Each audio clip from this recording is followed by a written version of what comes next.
All right, good morning, everyone, and thank you for joining us today. I'd like to welcome all of you to the Colorado Green Business Network's first ever Legislative Updates and Opportunities panel. Today, we have three wonderful speakers joining us to give you information on recently passed legislation, updates, and new funding opportunities that might impact your business. Today, the panel speakers joining us are Lubna Ahmed from the Colorado Environmental Justice Program at CDPHE. Lubna serves as the Environmental Justice Boards Manager within the CDPHE's EJ program. She's passionate about working at the community level to build capacity and advance the sustainable well-being of under-resourced and disproportionately impacted populations. Lubna holds a bachelor's in psychology from Miami University and a master's in public health from George Washington University. After working at a variety of environmental conservation nonprofits in DC, Lubna served as an environmental educator with the Peace Corps in Nicaragua. She then returned to the States to work as the Director of Environmental Health at We Act for Environmental Justice in New York, and then served as the Director of Water Program at Groundwork Denver prior to joining CDPHE. Our second speaker is Will Mans from the Colorado Energy Office. Will is an Indiana native who has a background in greenhouse gas accounting and designing sector-specific programs to reduce greenhouse gas emissions. Will's work at the Colorado Energy Office as Associate Program Manager spans multiple sectors and includes the industrial sector, which will soon have access to a grant program offered through CEO that will assist industrial and manufacturing operations in implementing voluntary air pollutant emission reduction projects in Colorado. And last but not least, our third speaker is Leah Martland from the Air Pollution Control Division at CDPHE. Leah Martland is the supervisor for the Colorado Department of Public Health and Environment in the Air Pollution Control Division, the Regulatory Development and Engagement Unit. The division regulates mobile sources, indoor air, and stationary sources. The Regulatory Development and Engagement Unit develops regulations to ensure that Colorado meets clean air goals and standards. In her 14 years of experience at the division, Leah has worked in the field applying indoor air regulations, drafted and reviewed Colorado air quality regulations, and collaborated with the regulated community, the Environmental Protection Agency, local governments, non-governmental organizations, and the public. So after our wonderful presentations, we will be having a Q&A session with the panel speakers. So please hold your questions until the end. And after this, I will also be sending out a short survey, a copy of the slides, and a recording of today's workshop for your reference.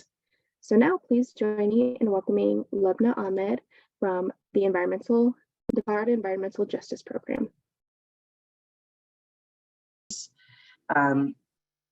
The recommendations that that task force created, the Environmental Justice Advisory Board, and the new and exciting grant program that this board has launched recently. And lastly, I will touch on Colorado EnviroScreen a bit. Next slide.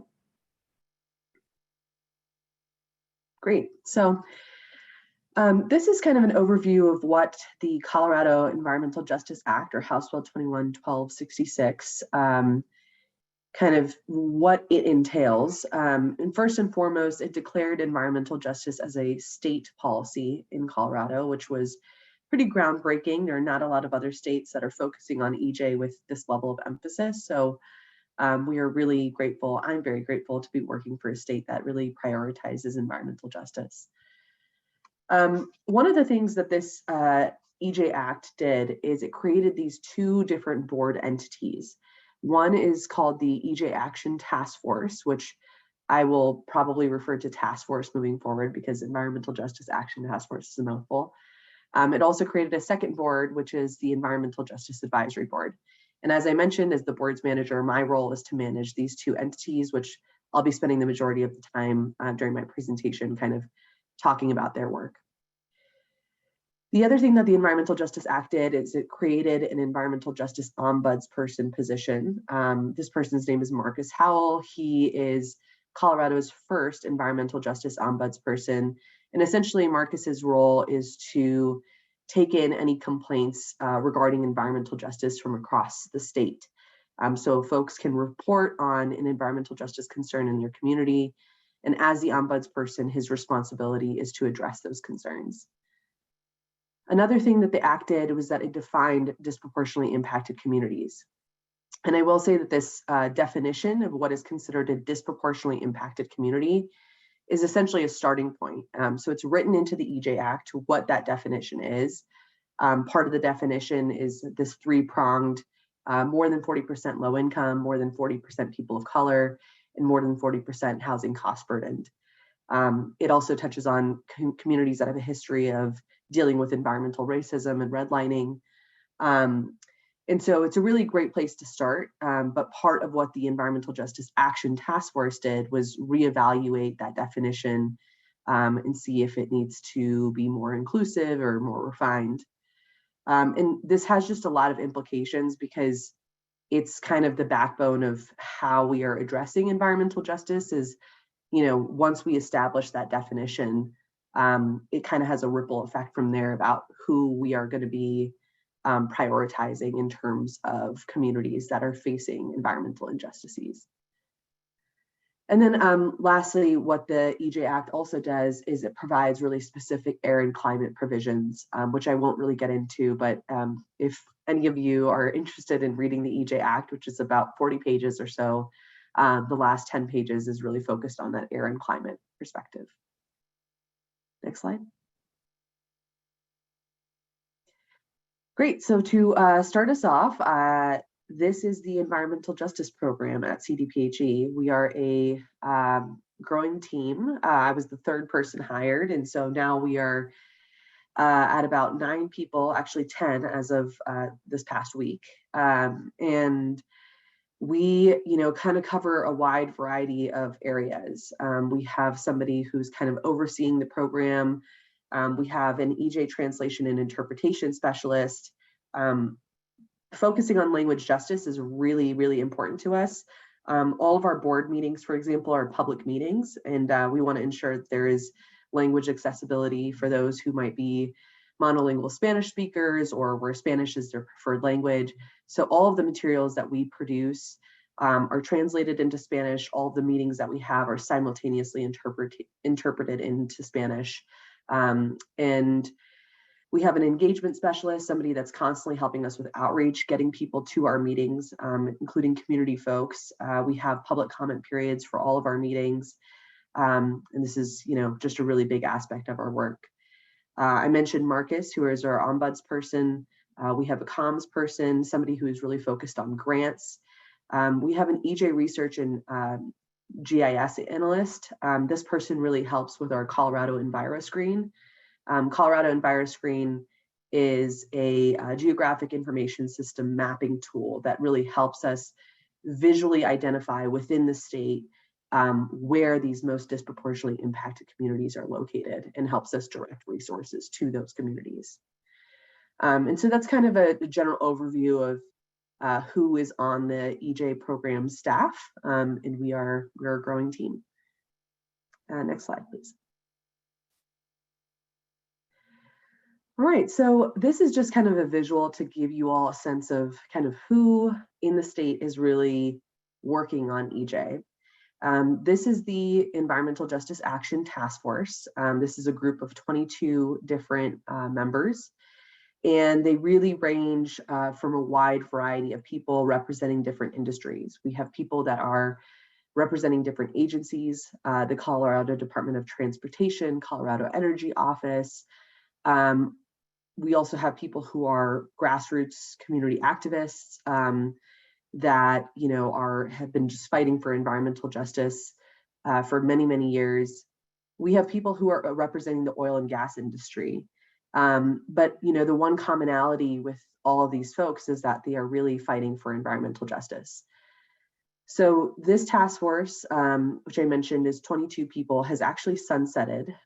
They no longer exist, or they're disbanded as of November 2022. And what they did for the past year, so we essentially convened November 2021 until November 2022. And they had 1 year to develop a report of recommendations. Essentially, this report of recommendations is an environmental justice plan and a strategy to implement that plan for the entire state of Colorado. This was no easy feat. This was, something that required a lot of thought, thinking about environmental justice from really every perspective on like how it looks like at like the state level, kind of thinking about all the different parts of the state, There are very rural communities. We have, myself and others here in Denver in a more urban community. And so thinking through all of those challenges, this report of recommendations was submitted to the governor, legislature, and to CDPHE on November 14th of this past year. And it really covers a wide variety of topics. And I'll actually drop the link to those recommendations in the chat here.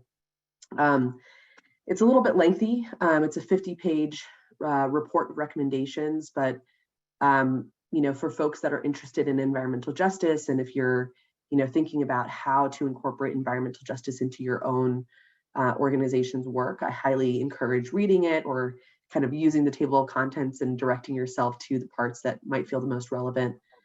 And Alicia, if you just click on the next slide, you can kind of see some of the topic areas that are covered in this report of recommendations. For example, we talk about environmental equity and cumulative impact analyses. So when agencies, or really any organization for that matter, are making decisions, are we looking at it through an equity lens? Are we thinking about cumulative impact? So not just that there is a factory in somebody's backyard, but that this community has a lower education level or less access to healthcare, or has dealt with a history of environmental racism. And so we kind of developed a framework for how to address those considerations when decisions are being made. Another section of the report really talks about data and reducing environmental health disparities. There's so much data out there, but are agencies actually, exchanging data with each other?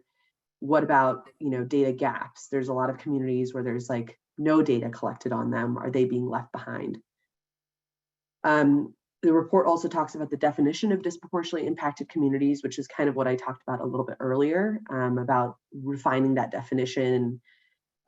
Again, all of these meetings were held in a public format, whether they were in person or hybrid with a virtual component. People came from the community and told us, what they think about this definition.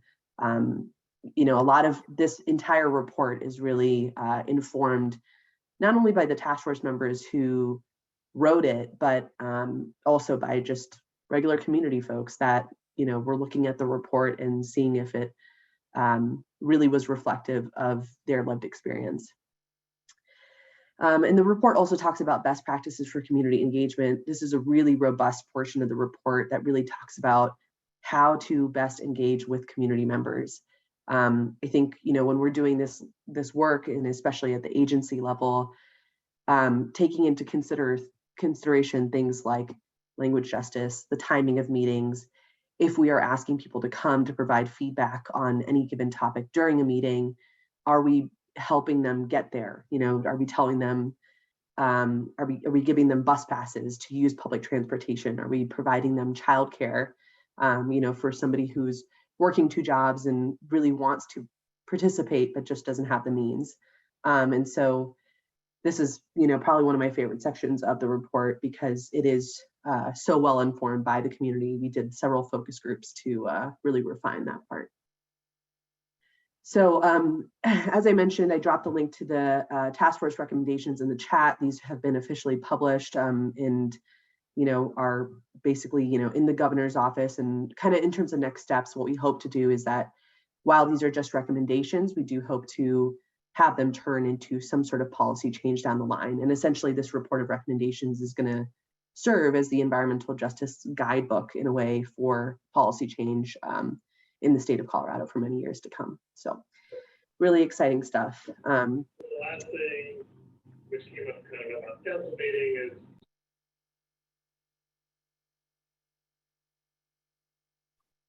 So Lubna, it looks like you're muted. Next slide. All right, so next I wanted to touch base on the Environmental Justice Advisory Board. This board is a little bit smaller.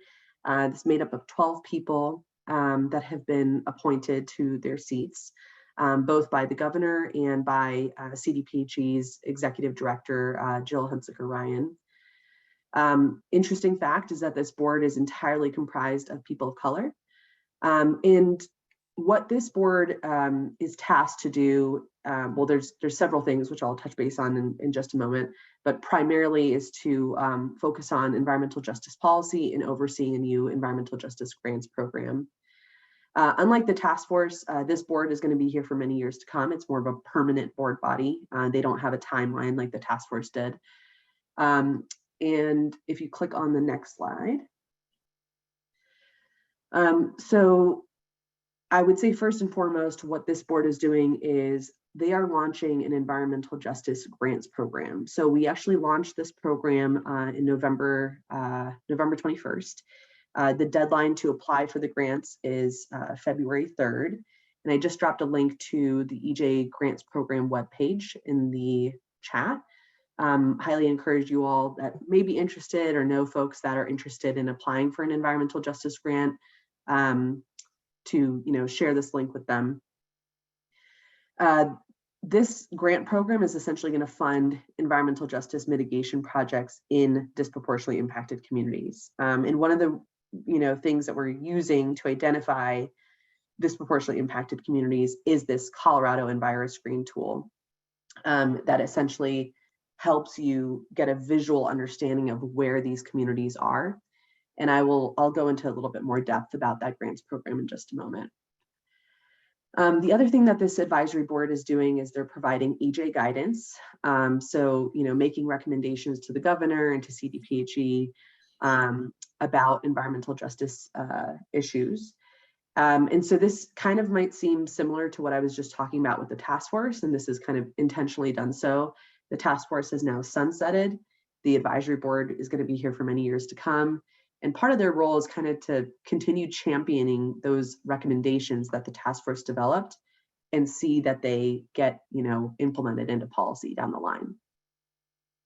The other thing that this advisory board is doing is helping with the public complaint process. So this is Marcus's role, the EJ ombudsperson. If somebody in a community has an environmental justice concern, they would submit it via the public complaint system. Marcus would look over it, and then this board is kind of almost Marcus's board, advisory board, to further help address those issues. And then lastly, they also advise on community engagement. So, we already have this list of best practices for community engagement. And again, this advisory board is really helping to see those best practices come to fruition and make sure that folks are implementing them. Next slide.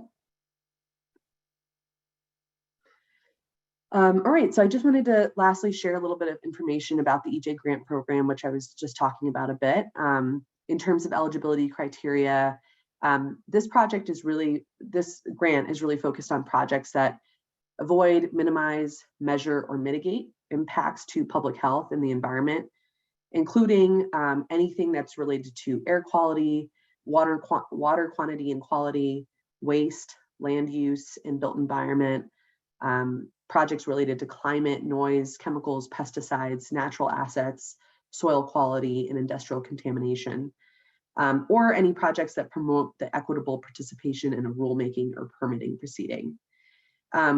This eligibility criteria is actually pretty broad and intentionally done so because we want this to be accessible as much to the folks of Colorado as much as possible. The one major restriction is that the folks who are applying must be within a disproportionately impacted community, or that their project at least serves a disproportionately impacted community. And that Colorado EnviroScreen tool can be used as a resource to identify whether you are in a disproportionately impacted community or not. And then in terms of organizations, we are really open. Any nonprofit organizations, local governments, federally recognized tribal governments, universities, or other educational institutions, for-profit corporations, or grassroots organizations. This is a one-year grant funding cycle, so the funding will actually be distributed July of this year, and then we'll hopefully be starting another grant cycle about the summer of 2024. Right now, we have about $1 million in funding that we are hoping to distribute. Anywhere from $50,000 to $250,000 is how much the grant sizes will be. And we're planning to fund about 8 to 10 organizations. And again, that due date is February 3rd. So it's still open. I encourage you all to kind of share this opportunity with as many folks as possible. And I'm happy to answer any questions that you all might have. But that's about it for me. Thank you. Wonderful. Thank you, Lubna. And as we mentioned earlier, just hold your questions till the end. We'll be having a nice Q&A session with all the panel speakers. But next up is Will Mans from the Colorado Energy Office. So please welcome Will. First off, just really want to thank you, Lubna, for that information. I found it really informative. So yeah, thanks again for that overview. But yeah, kind of diving in. Good morning, everybody. Happy Wednesday.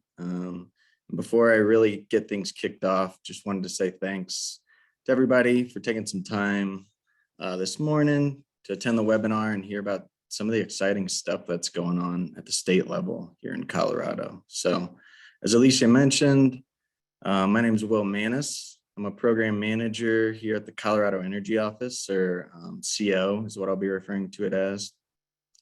And I live in the Strategic Innovations and Finance, or SCI-FI unit. So if you're not familiar with CO, we're a non-regulatory agency that's housed under the Office of the Governor, who surprisingly is focused on helping the state reduce greenhouse gas emissions and consumer energy costs by advancing clean energy, energy efficiency, and zero emission vehicles to benefit all Coloradans. So that's our mission.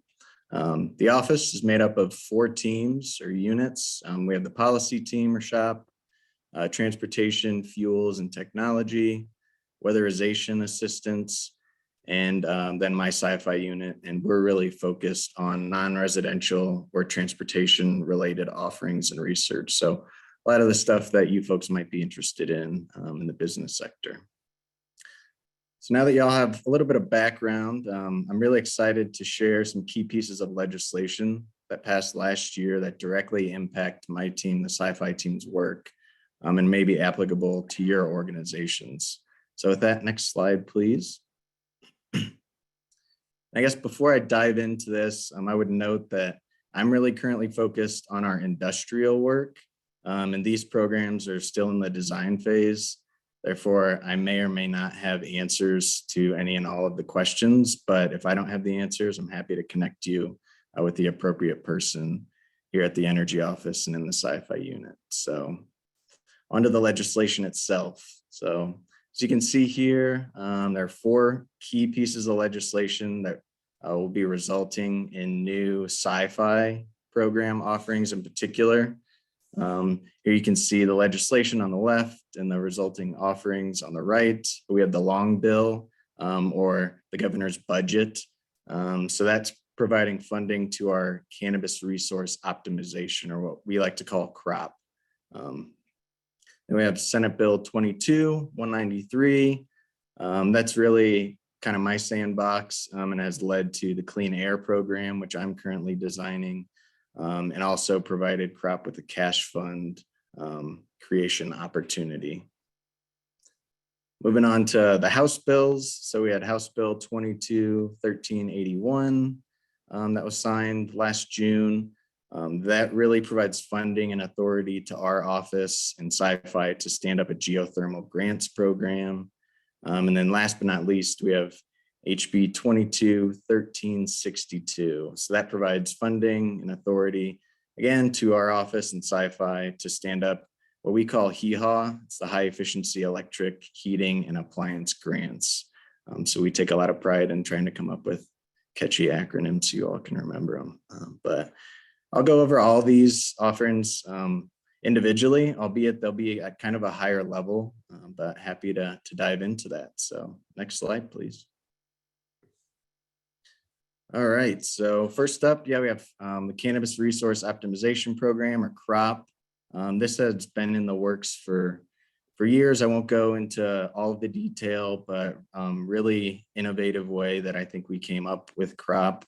But that essentially will provide folks in the cannabis industry, so grows in particular, and cultivators, with no cost technical resource assessments or energy and water focused audits, depending on if you like the word assessments or audits.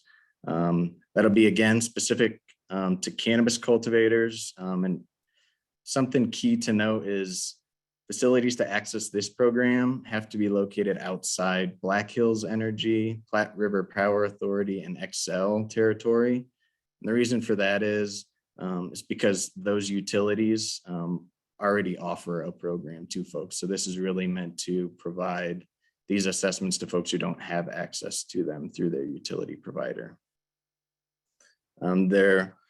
In addition to the resource assessments themselves, this program also will be offering some reasonably termed project financing, which we're really excited about, to actually turn what we find in energy audits into action and actual project implementation. Just a little bit more about this program. As you can see, it's scheduled to kick off here in early February. That timeline is subject to change, but I think we're still on course for that February kickoff. So very exciting opportunity in the space. And again, I'm happy to talk more on this. I kind of had a hand in this along with some other folks at our office. So happy to take questions on that, but also kind of get you in contact with the new program manager as well. So next slide, please. So now we have HEHAW. I would note again at this time, business districts in particular are eligible for this program, which will support the installation of electric heating appliances, EVs, and electric ready infrastructure. These grants be distributed via requests for applications, or we call them RFA funding rounds, with the initial RFA round still to be determined. But as you can see here, the program really is focused on scaling beneficial electrification, supporting low income and disproportionately impacted communities here in Colorado, reducing harmful indoor air pollution, GHGs, and overall energy burdens, and then helping the state by increasing support for the adoption of our new updated energy codes as well. Next slide, please.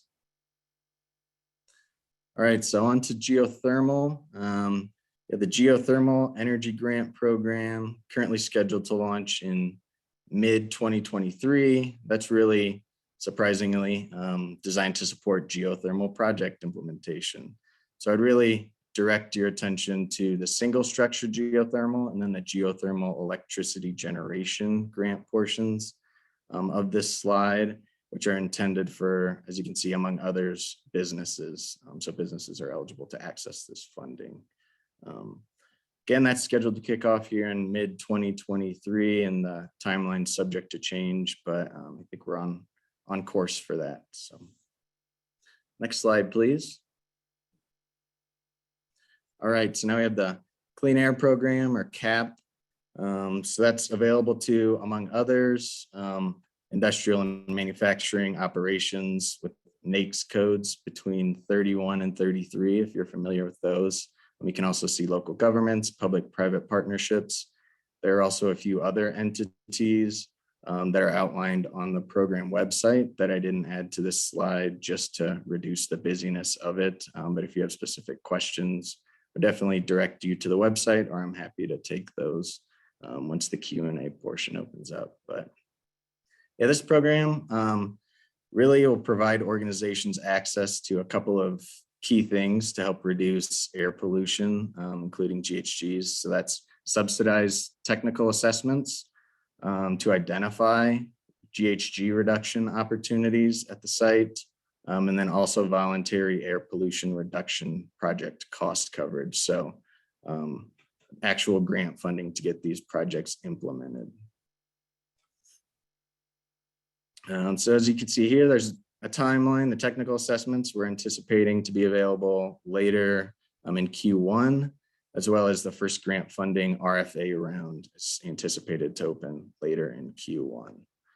But yeah, I would really just highlight again that this offering is really designed to help both identify, but also actually get projects implemented and drive air pollutant reductions within the industrial sector, and really prioritizing projects in disproportionately impacted communities and the non-attainment area as well. And I think next and final slide. So before I end, just wanted to briefly highlight some of the additional funding opportunities that'll be coming online via the federal government's passage of IIJA, which I think folks are now referring to as Bill, and the Inflation Reduction Act. This legislation really makes funding available for project implementation via numerous support mechanisms. So you can see those outlined here: grants, tax credits, loans, rebates. A lot of that is still under development, aren't currently available to folks, but will be in the short and medium and long term as well. So we just highlight those opportunities, make sure you keep an eye on those, and you can visit DOE's OCED, or Office of Clean Energy Deployment Funding Opportunity Exchange Program. I know it's a mouthful, but if you just type in DOE's OCED Funding Opportunity Exchange into your search browser, you should be able to find that page relatively easy.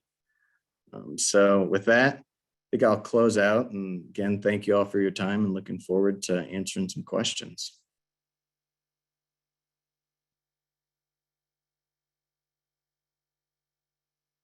Awesome. Thank you so much, Will, for all the information. Very helpful. And again, yeah, just hold questions for Q&A at the end. And so last, but certainly not least, please welcome Leah Martland from the Air Pollution Control Division at CDPHE. Good morning. Thank you for having me. I'm going to provide some updates on recently adopted rules before the Air Quality Control Commission, things that are coming up, as well as some things that we are tracking, and certainly happy to answer any questions about them more in depth, but intending to provide an overview at this time when there's a lot of details in these various rule proposals. So rules that were recently adopted, just looking at the past few years, there's an annual update to our incorporation by reference of new source performance standards. Those are housed in the Air Commission's Regulation Number 6, and the National Emission Standards for Hazardous Air Pollutants housed in Regulation Number 8. These NSPS and NESHAP are published by EPA, the U.S. Environmental Protection Agency. And to ensure that the Air Division can implement those rules, we incorporate them into Regulation 6 and Regulation 8 on an ongoing basis, updating those incorporations. So that is happening right now. It happens every spring. And a number of you may be subject to those federal requirements, but this also makes them implementable on the state level. So starting in 2020, seems so long ago, but it's not, there were a number of revisions related to ozone precursor emission reductions. So that's reductions of volatile organic compounds, or VOCs, and nitrogen oxides, or NOx. We have two ozone non-attainment areas, one under the 2008 National Ambient Air Quality Standard and one under the 2015 Ozone National Ambient Air Quality Standard, or NAAQS, and they do overlap in all areas except for the portion of northern Weld County that's only included in the boundary under the newer and more stringent 2015 standard. The reason to emphasize that is that the states that have ozone non-attainment areas have to develop state implementation plans and provide them to EPA for review and approval, showing how the state will attain and maintain air quality to achieve the standards set under the NAAQS. In those state implementation plans, we have a number of regulations, and Regulation 7 is one of those. So I probably should have started with that before jumping into 2020. But there's revisions that the Commission has adopted on an ongoing basis since even in the 1980s related to ozone and the various standards. There's older standards that we have attained, but the more recent standards we're in non-attainment for. So in 2020, we adopted additional revisions related to ozone reductions from process heaters and from metal coating. Metal coating is a VOC source category for which EPA has published a control techniques guideline, so applies to a variety of sources from very small to very large. There are also requirements for major sources, and there are thresholds for major source status under the different classifications, depending on where you are in the state and whether you're in ozone non-attainment area or not.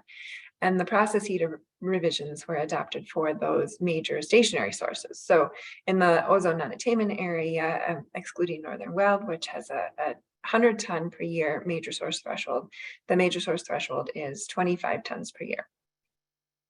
In regulation number 20, this is our greenhouse gas rule. We adopted greenhouse gas reporting requirements and hydrofluorocarbon reductions.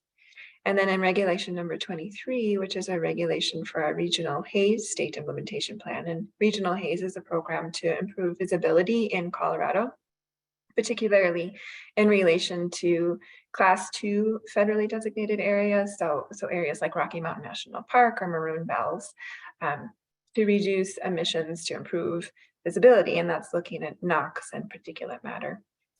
So phase 2 of regional HAZE, phase 1 was in the 2010s, 2012s. Phase 2 looked additionally at electric generating units and some other facilities and specified closures for a number of those electric generating units. In 2021, we had a second part of phase 2 in regulation 2023, looking at additional regional HAZE reductions from, again, utilities, but also cement facilities and steel manufacturing. We continue to develop proposals for regulation 20 related to greenhouse gas reductions. We looked at manufacturing, and we call this the GEM rule. It's greenhouse gas emissions reductions for the manufacturing sector. And we will be looking at, I will get to on the next slide, GEM 2 rulemaking. GEM 1 looked at 4 facilities, looked at the steel mill in Pueblo and 3 cement facilities in Colorado. So it might not be your sector specifically, but the larger greenhouse gas emitting manufacturing sectors. And we also adopted an upstream intensity program and a midstream combustion program for oil and gas related to reducing greenhouse gas emissions from those sectors and those operations.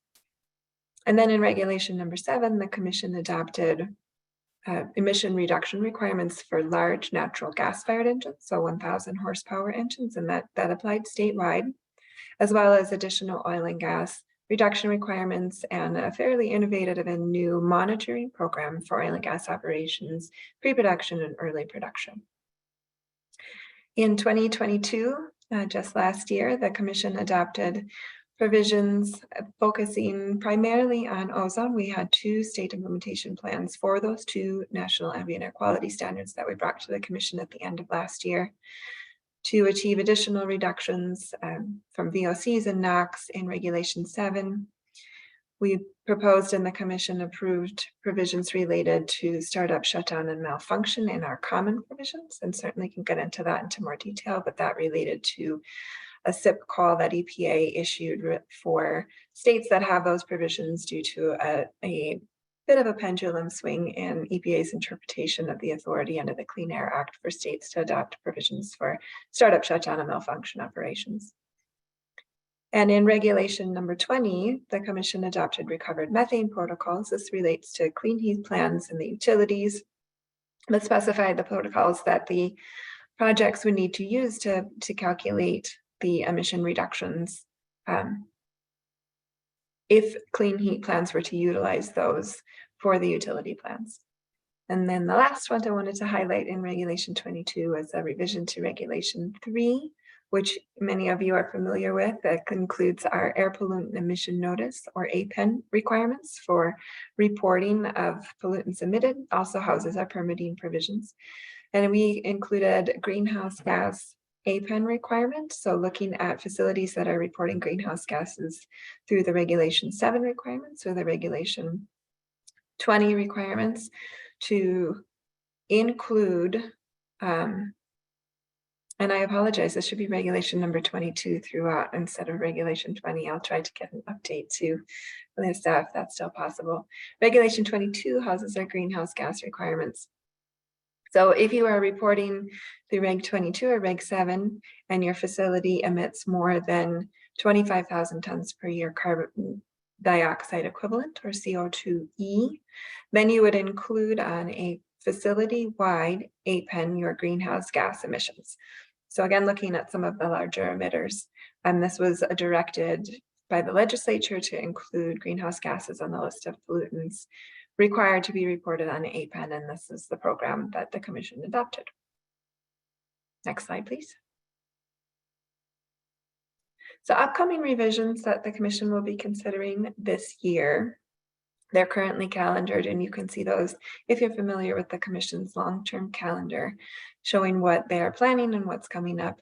Our advanced clean truck standards, that hearing will be in April.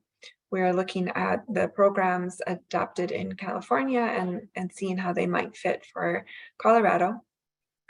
In May, the commission will be hearing proposed revisions for building performance standards and enhanced modeling and monitoring and permitting requirements for new and modified sources in disproportionately impacted communities. Those are in respectively Reg 28 and Reg 3.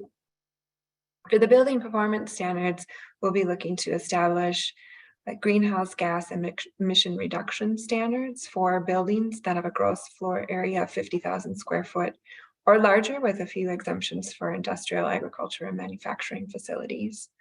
There's also energy benchmarking requirements that the initial reports were due in December of last year, and then an ongoing reporting requirement by every June to report the energy usage of subject buildings.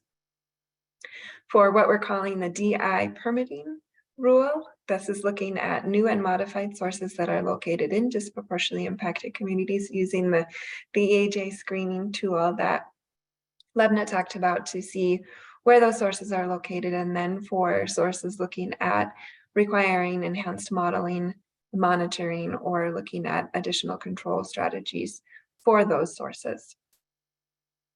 The commission will be hearing in July, at least is currently calendared, an upstream intensity verification rule to ensure that operators are achieving the specified intensity targets. Later in the fall, currently calendared for September, is what I mentioned on the last slide, is GEM 2, greenhouse gas emission reductions in manufacturing. It's looking at additional facilities that have larger greenhouse gas emissions, such as Molson Coors, Western Sugar, Avago Technologies, Leprino Foods, Glass Melts, and certainly can go through that whole list or point you to a fact sheet we have on that. If you are going to be subject to that rule, you likely should have been already contacted and been engaged, as the ongoing outreach for that program has been going on for the probably the past year. And then in the fall, we'll be looking again at ozone. We have outreach efforts going on right now to update specific elements of our ozone inventory and modeling, and then also looking at additional emission reduction control strategies to reduce VOCs and NOx, such that we can attain both of those national ambient air quality standards. Next slide, please. So just to highlight some of the upcoming work related to toxic air contaminants, there was a bill that was adopted last session in 2022, directing a number of things related to toxic air contaminants. So we are currently looking to build out a team in regulatory development to work with a number of other programs implementing other aspects of the toxic air contaminants bill. And the regulatory efforts that my unit will be focusing on is starting with looking at potential informational gaps in reporting, and if that needs to be addressed, bringing a proposal to the Air Quality Control Commission to revise reporting requirements for Colorado specific to any identified gaps. And then looking at proposing the adoption of up to 5 priority toxic air contaminants, which will then lead to identifying health-based standards for those priority air contaminants and emission control regulations. Those are looking a bit further out, but it will be a large effort that we'll be jumping into as soon as we can. And then under that bill is specified ongoing review, obviously at a bit longer time frame down the road. Next slide, please. Some helpful links. There's a link to our Air Pollution Control Division website. If you are interested in any of our ongoing engagement efforts, we do use our listservs quite regularly, so encourage anybody to sign up for those. And there's a number of them by topic, depending on what you're interested in. We have a specific stakeholder outreach page that can be helpful to provide additional information on our outreach efforts, including meeting links, slides that were shared, fact sheets. Our Air Quality Control Commission has their own website that they post meeting materials on, as well as I mentioned their long-term calendar, so you can see what's coming up on their agenda. And then a link to the regulatory pages for the Air Commission's website. There are other commission bodies that have ongoing regulatory efforts and engagement efforts. The Public Utilities Commission, Colorado Oil and Gas Conservation Commission, Colorado Department of Transportation, and so certainly just wanted to flag that those are things to keep an eye on as well. And then for our rules, for the air rules, we certainly track what EPA has going on the federal level. There's a big proposal they have out related to oil and gas right now, as well as their ongoing updates to their NSPS and NESHAP that I mentioned, that we review and certainly provide engagement and updates for as needed. I think that was my last slide. So I'll turn it back to Lisa. Awesome. Thank you, Leah. Great information. So another big thank you to all three of our panel speakers for presenting such great information today.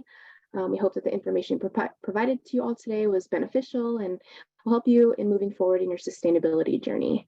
And we at the Colorado Green Business Network are always looking for improvement, and we would really love to hear your feedback on this workshop. So if you could take a couple minutes after our Q&A session next to fill out this short survey, which will be dropped in the chat, that would be wonderful. So just a couple of reminders from the Colorado Green Business Network. We are hosting our annual recruitment event in February at the Denver Museum of Nature and Science. At this event, it will be in person. We will have some great presentations from the Colorado Energy Office, CPACE, CDPHE's Small Business Assistance Program, and then a really great tracking workshop from Iconergy. So it should be a really great event, and we hope that you all can attend. We'll also be hearing from a couple of our Gold Certified members on their successes in the program and what they've learned on their sustainability journey. So it should be a really good event for some other really great information along the lines of the ones that were provided today. So please register using the QR code on the screen, and I'll also send a link out as well in our follow-up email after this. And then as another reminder for businesses who certified last year, please note that the annual report is now live on Green Biz Tracker. So as a reminder for certified Green Business members from this past year, you just need to submit the annual report this year and not the full application. But the surveys are still live for anybody working on their application, and please submit the annual report or the surveys by our June 30th deadline. And for more information and help on the annual report, please refer to our January newsletter that was sent out. We included a tutorial video on the new updates to the surveys as well. So the rest of the time today will be dedicated to a Q&A. So please use the chat or raise your hand and ask our panel speakers any questions you may have. And then if you have any other questions after today's meeting, please feel free to contact our speakers at their listed emails, or feel free to reach out to us and we can get you connected with the right people. So I would love to open this up.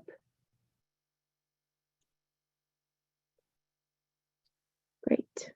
So it looks like we have a few questions in the chat here. So let me pull those up here. All right, so I think we can start with the chat questions here. So looks like, Levna, we have a couple questions for you.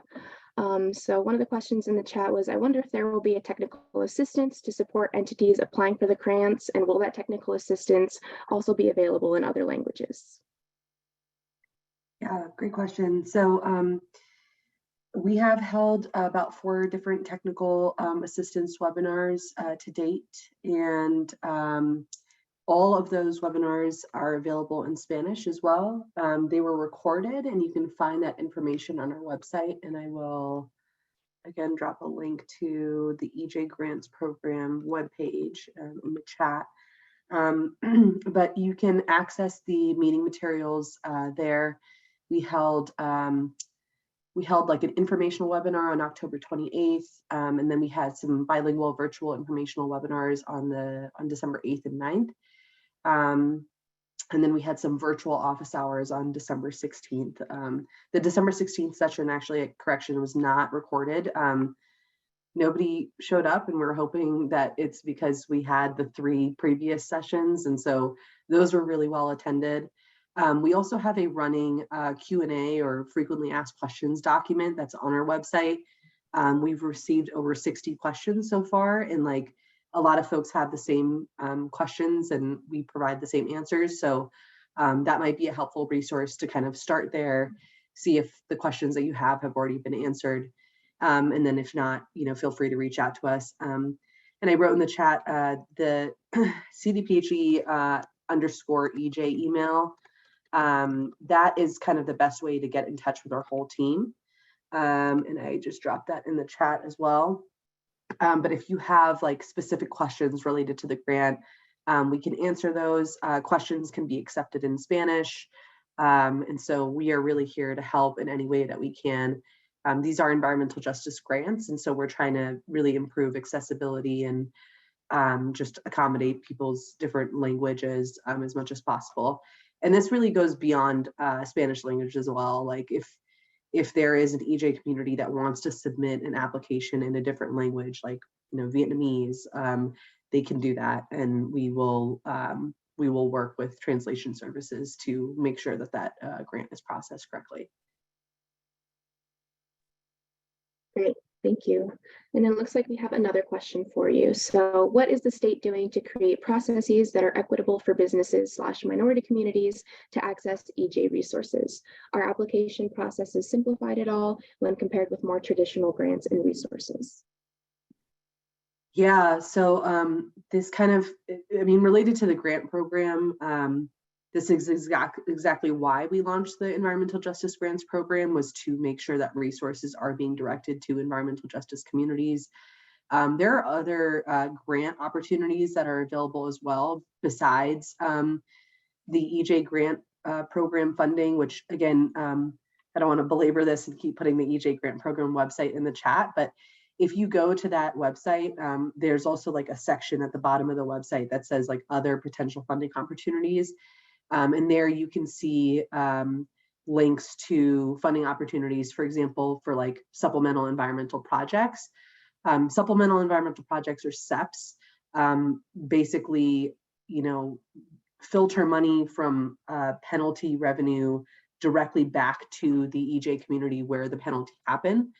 Our EJ Grants Program is a little bit different in that it is funded by air penalty revenue, but it goes to any environmental justice community. So if a community claims that they are in a disproportionately impacted community and they have a good case, we will support and fund that project. We have done a lot actually to make sure that applications are simplified. Believe it or not, the RFA, the request for application that we initially kind of developed was pretty long. And essentially what we did is like, we try to cut down the word count. We try to reduce the grade level in terms of language. This is the first request for application RFA that has been translated into Spanish at CDPHE, which is pretty shocking to me. Like, coming in, I was like, I've been in this position for 1.5 years, but was really surprised to realize that, that there hasn't been an RFA that has been released in Spanish before. So those are kind of major strides that we're making. Again, we are accepting applications in Spanish as well, and we're providing as much technical assistance as possible that we can provide. So, but open to getting feedback from you all and other suggestions on how we can continue to help improve our program. Great, thank you, Lubna.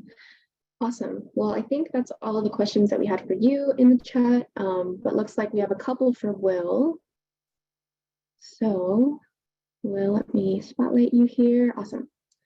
Great. So I know a couple of the chat questions were answered in the chat, but there was one question. So for the Clean Air Program, does industrial cover ONG, which I assume is oil and gas operations as well? If so, are there grants and such to support the implementation of emission reduction measures, or is it primarily for technical assessments? Yeah, so first and foremost, yeah, the primary focus of CAP will be on actually getting projects implemented. The technical assessments will be another offering through CAP, but not the primary focus, just to clarify that. And then, yeah, when it comes to eligibility, I think I did respond to that, but yeah, energy producers. So think NAICS codes again, think NAICS code 21 in particular are currently deemed eligible. But yeah, again, CAP, we're really focused on getting projects implemented, but also want to make sure that there are resources out there that folks can identify projects and then turn around and apply for funding as well. So hopefully that answers, I think it was Connor's question, and nice to see your name again, Connor.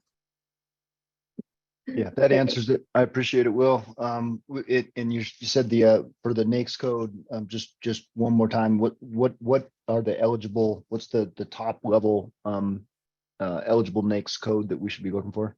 Yeah, it was 21. For 21. Awesome. Thank you so much. Great, thanks. Well, and then another question, where can I find the CEO draft rules for building performance requirements? Yes, so that is not my area of expertise, but I'm happy to direct you to the right person. I forget who exactly asked that, but if they could drop their email in the chat, I'm happy to make sure that this is followed up upon. I just don't have an answer. Well, not I will drop the link to the commission's website where those proposed materials are provided in a second here.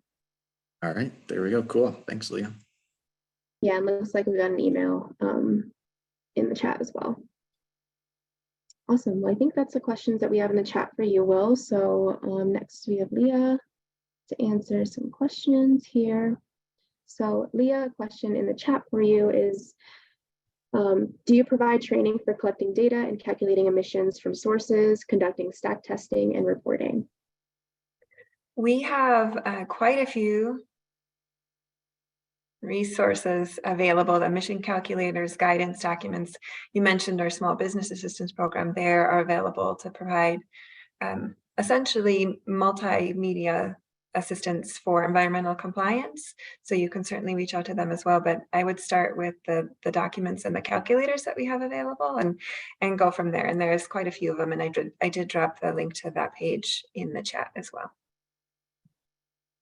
And then here is, in the chat, the link to where the Air Quality Control Commission has provided the request for hearing materials. These will get updated through the rulemaking process with the party documents and final documents as well. So you can track the process there and the progress there. And if you're interested in the Building Performance Task Force, which CO, the Energy Office, led, they do still have all of their materials on their website as well. And those recommendations informed the proposal that the Air Division then brought to the Commission.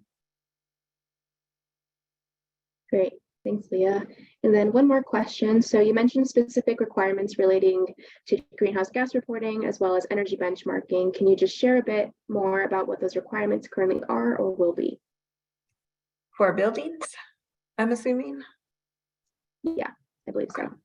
So the benchmarking data looks at the building's energy usage, and the statute and the rule, the proposed rule, direct building owners to EPA's portfolio manager. So you input your information there and it provides you a report that you'll then provide on a yearly basis if you're a subject building.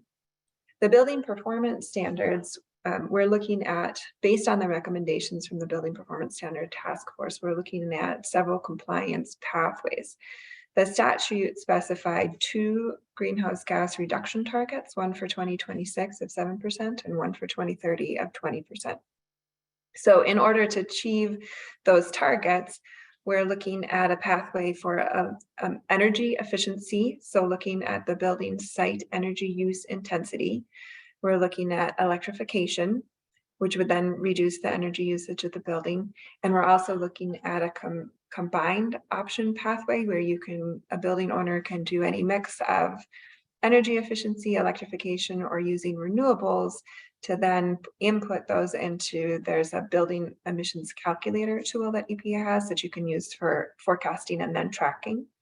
Input all of that in there to see what the greenhouse gas emission reductions for that building are, such that those targets are ultimately achieved. So to provide flexibility depending on what is readily available for the building, as well as the options that might be most appropriate depending on the circumstances of that building. And then where there are potential issues with some of the metrics that are included in the rule or currently proposed, again, that's a May hearing before the commission, so it's not been adopted yet, that there are options to apply to CO, the Energy Office, who is the entity that will be implementing this program, for adjustments to targets or timelines to reflect some unique circumstances in the buildings. For the earlier target, for the longer term target, which provides more time for buildings to achieve their reductions, we're not currently proposing to allow those adjustments on a holistic basis for all covered buildings. So hopefully that answered your question. It is a bit of a work in progress. This was a very abbreviated timeline to put together a rulemaking, one of the fastest that I've worked under, with the recommendations being provided in October, the initial 2021 baseline data being provided in December, and then a proposal in January. And so there's some TBDs in the rule that we're still working through this spring. Awesome. Thanks, Leah. It was really helpful. Kind of a follow-up question from Berenice. She says, if I have a building located in a jurisdiction with a local building performance ordinance, will the local jurisdiction pass the info to the state, or the building will need to report for both? So I would definitely encourage you to take a look at what's being specified in our proposal, because it's not just the portfolio manager report. There's some additional reporting that we're looking to include to ensure ongoing compliance, because we have to make sure that we achieve those reduction targets in the bill. And so where we can align some of those reporting mechanisms, we certainly want to hear from individuals. We've looked at Denver's rule, of course, and engaged with their implementing staff on their rule to see where we can make alignments, but there are likely to be some instances where we will need additional information. So definitely want to hear where there might be conflicts or overlaps, or where we can make that a simpler process for building owners that are subject to more than one standard.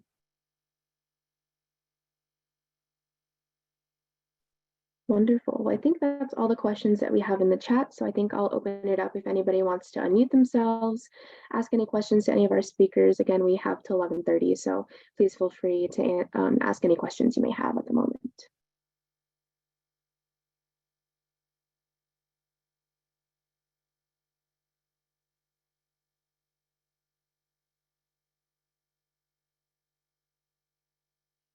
Awesome. Looks like we got one in the chat. Can you elaborate on greenhouse gas APEN reporting? Yes. So the Environmental Justice Act directed the commission to include greenhouse gases on the list of pollutants that are required to be reported on an APEN. It was very specific in what they wanted, but not necessarily how that was to be achieved. So APENs are currently submitted for sources for criteria pollutants or for hazardous air pollutants. And there's various thresholds for the criteria pollutants depending on whether you're located in a non-attainment or an attainment maintenance area. So to build on that existing program, which has been around since the 70s and not quite set up for greenhouse gas reporting, we set up a tiered structure for when somebody may have to send in these facility-wide greenhouse gas APENs. So first, you'd look to see whether or not you are currently reporting greenhouse gases because of the oil and gas greenhouse gas reporting requirements in Regulation 7, or the greenhouse gas reporting requirements in Regulation 22. If you are, then you look to see whether your facility reports more than 25,000 tons per year CO2e. Again, that's carbon dioxide equivalent, and there's a calculation methodology for that to sum up all your various greenhouse gases into this equivalent threshold. And if your facility then does emit more than 25,000 tons per year, then on an annual basis, you would provide a facility-wide greenhouse gas APEN. The first ones are due at the end of this year, so by December 31st of 2023. And it'll be a little more simple than the other APENs in that you'll basically tally up all of your greenhouse gas emissions to provide a facility-wide CO2e value on that greenhouse gas APEN. The program isn't looking to expand on the requirements in Regulation 7 and Regulation 22, but provide that facility-wide information on this APEN because that's the directive in the statute to ultimately, and some time period down the road, establish a greenhouse gas fee program for funding the climate work that's being done at the Air Pollution Control Division and the Department of Public Health and Environment. Although that second piece has not yet been put into regulation yet, it is one of the stakeholder processes we'll be kicking off this year. Did that answer your question?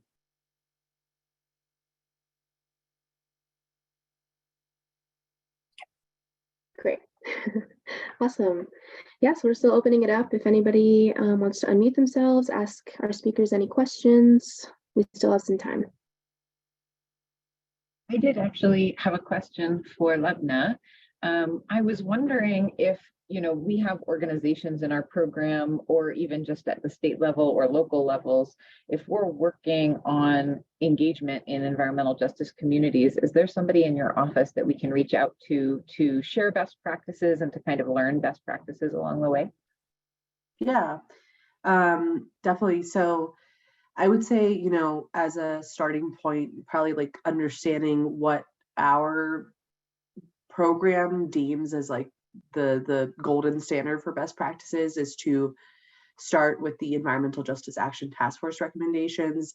So those task force recommendations, which I can drop in the chat again, are, those were informed by hundreds of people, including community members, and are kind of our gold standard that we will continue to just ensure that folks are using. In terms of like kind of implementability, like how we can better support other agencies and agency staff, like we're more than happy to do that in terms of like, how to set up a meeting to incorporate the best practices, how to get the word across. Really anybody in our program is happy to do that. You can contact me directly to kind of help with that. I just wanted to note that I will be going out on maternity leave starting late next month. And so I might be out of the office for about 3 months or so. But that CDPHE_EJ at state.co.us email, that links you to all the members of our team. And so we're a pretty helpful hands-on group. And I think anybody would be willing to help out with that. Awesome, thank you. Yeah. Great, thanks, Lubna, and congratulations, by the way. Cool, looks like Oakley is raising a hand as well. Go ahead, Oakley. Hi, Lubna. I also had a question for you. I'm excited about Marcus's new position, and I heard a lot of support for him through the EJ Advisory Board. And I also heard financial support to people who want to implement EJ projects. But I'm wondering what the financial support is for Marcus specifically for implementing any complaints or concerns that are given to him. Yeah, that's a great question. I'm not really sure exactly what like the fiscal streams look like in terms of, exactly how well funded like the ombudsperson is to address environmental justice concerns, but I'm happy to look into that for you. But that is Marcus's job. I mean, he was hired to address EJ complaints. And the way that kind of works right now is that, say, for example, Marcus has something related, there's a complaint that he receives, something related to air quality. That would be addressed together with the Air Pollution Control Division, for example. And so those resources might come from APCD to address those concerns. So it's not really, I mean, he's kind of like a medium to make sure that a lot of those issues are addressed. So whether he has like single-handedly is like funded to address them. That's not really exactly how it works. It's more so like him kind of redirecting the questions and finding the resources in the appropriate places, if that makes sense. It does. Thank you. That clarifies. Yeah. Awesome. Any other questions for Lubna at the moment? I know that we had one come in the chat for Will. It was answered, but I'll kind of just go over it a little bit. But if there's anything else for Lubna, please feel free to unmute and ask.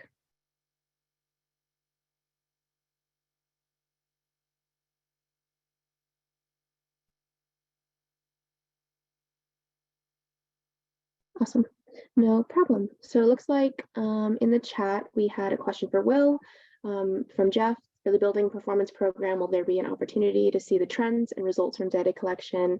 And Will answered Jeff in the chat. He said, I'm not currently involved in the building performance program, and would recommend reaching out to Crystal, who is heavily involved in that at CEO, and that email is in the chat as well for anybody that also had that question. And I would just add that we're working with CO and bringing this proposal to the commission. Obviously, they're a great resource, having run the task force and being involved in all the data collection. And that is something that's a part of an ongoing discussion as to how to make that information available and demonstrate the metrics. And so it's not quite been figured out yet how that'll look. Again, this is a proposal before the commission, so it hasn't been adopted, but I will drop in the chat the link to one of their websites, this one specifically to the building benchmarking page, but you can jump around to some of the information that CO has available.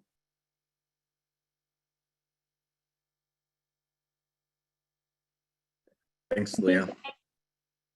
Maybe as a final question for all three of you, since I know we're getting closer to time and it looks like there's not as many questions popping up in the chat now.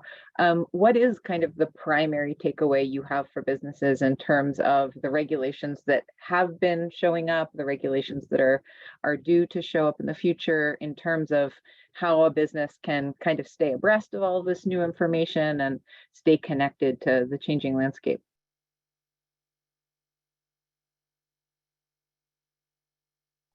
And I guess I'll start there. There's a lot out there. It's hard, even for those of us that are in the weeds on this, as Will mentioned, to keep track of all the different pieces. And so I would just encourage you to reach out if you have questions, and we're available. Their division is available. You can reach out to me or our small business assistance program if you have a question about something. Staying on our listserv, so the Air Commission's listservs is a great way to receive information about what we're working on, what we're seeing, various notices about ongoing projects or regulatory efforts in particular. And then just, remembering that the state has very strong greenhouse gas goals from my perspective. That's going to be a big focus of going forward through the years. Continuing to be a big focus is how to achieve those greenhouse gas reductions. So just being aware of those efforts. They're starting out with a lot of the bigger sources, but there's certainly going to be opportunities for all sources to look at their greenhouse gas emissions and opportunities for reduction, and then as well as environmental justice and how we can improve the conditions and the air quality, as well as the other media as water and house and waste. But again, being in the air division, that's my focus, is that's going to be another big piece. So just trying to keep that in mind and keeping an eye out for things going on in the environmental justice world as relates to maybe your location or to your operations. Yeah, I'll just go ahead and echo that. We're kind of at a really exciting time again, the fact that environmental justice is a state policy at this point. And there is being, a lot of resources poured into this. And finally, communities that have been bearing the brunt of environmental injustices are finally, slowly but surely seeing the resources that they need to make things more equitable. So, just to echo what Leah was saying, there are so many resources that are out there, and at least like we in the EJ program, I know that some of this stuff can get confusing and that there's like so many different options, but we are trying our best to like make sure that there are like one-stop shops. And again, I'll drop the links to the EJ program webpage and the grants program webpage. Listserv, as Leah mentioned, are really great in that, like, you know, you don't have to go searching for it. It'll pop up in your inbox to like get that information about like the most recent opportunities. I again shared the link to the EJ grant program webpage because that was something that we got feedback from the advisory board members that, hey, you know, if for example, a grantee applies for the EJ grant program and then they don't get the funding, how can we share other resources with them? Which is why we created like an other potential funding opportunities like section on our webpage. So, you know, hopefully that will help streamline the search for resources. But, and, you know, last but not least, of course, just reach out. I mean, like, that's why our team is here. Like we kind of consider ourselves like the connectors for like EJ program or EJ related stuff throughout the state, not just for CDPHE, but, you know, really across the board. I mean, that is one of the things that we love doing is connecting people to resources and making sure that folks know what's happening in EJ spaces across the state of Colorado, because we have a relatively good bird's eye view of what's going on. So. Great, thanks, Lubna. It looks like we have a hand raised from Sean, so go ahead and unmute and ask your question. Okay, yeah, hey, Lubna, another question. I'm looking at the EnviroScreen mapping tool, and it looks like the resolution on that is by county. Is there a deeper resolution on that, like by community, municipality? I'm looking I'm on the west slope, Uray County, Montrose County is kind of the area we're in. I'm looking at. Is there more resolution, tighter resolution on that, and another data set or something like that? Yeah, so if you look at the geoscale on EnviroScreen, you know, the default is county. You can go down to the census tract and then the census block group. That's as narrow as we have it at this point. EnviroScreen is like a ton of data that has been like, you know, put into this GIS mapping system. It is imperfect. This is EnviroScreen 1.0. We will be launching EnviroScreen 2.0 next year. And so, you know, we're getting constant feedback. We're doing workshops on how this tool can be improved. And we know that, you know, sometimes the geoscale is not as small as it could be to capture certain communities. One major piece of feedback that we've gotten is like, especially rural communities or like mobile home park communities are often like left out of the narrative because they're like kind of clumped into this larger block group. So yeah, definitely recognize that, but also note that if you do adjust the geoscale, you can go from the county to the census tract or the census block group, and you would just have to click the update map feature to make sure that that's incorporated into your most recent like visual. Great, thank you. Yep.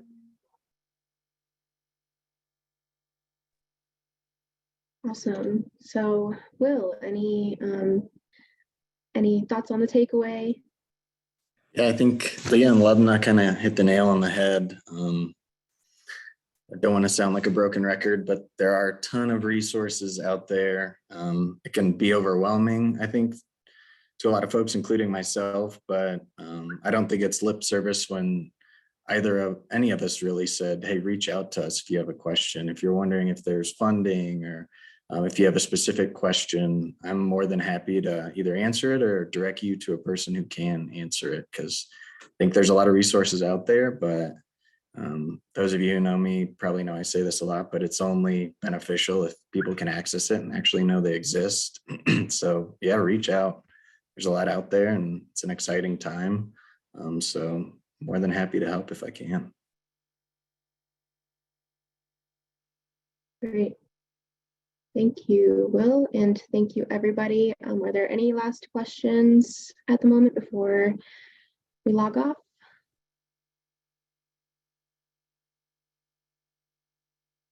Oh, yes, thank you, Raina. Raina just dropped a link into our post-workshop survey, so we would really love your feedback and we value your feedback. So please just take a couple moments to go through that and submit that. That would be wonderful. And as I mentioned, I will be following up with an email with the slides, the recording, and then some links as well, just to reiterate the information that our presenters spoke on today. But I think we can probably call it. Raina. Looks like you're unmuted. Yeah, I just wanted to take a moment again to thank our panel. I think, like you all said, this can get a little bit convoluted and difficult to track, right? Especially for business owners. And so I just so appreciate your giving us the opportunity to hear from you and to hear the kind of high level summary of everything that's going on. And especially for those still on the call, this is something that we've talked about doing annually. So we would really love your feedback in the survey to see if this is something that was helpful for you. If you want us to do this more often, we'd love to hear.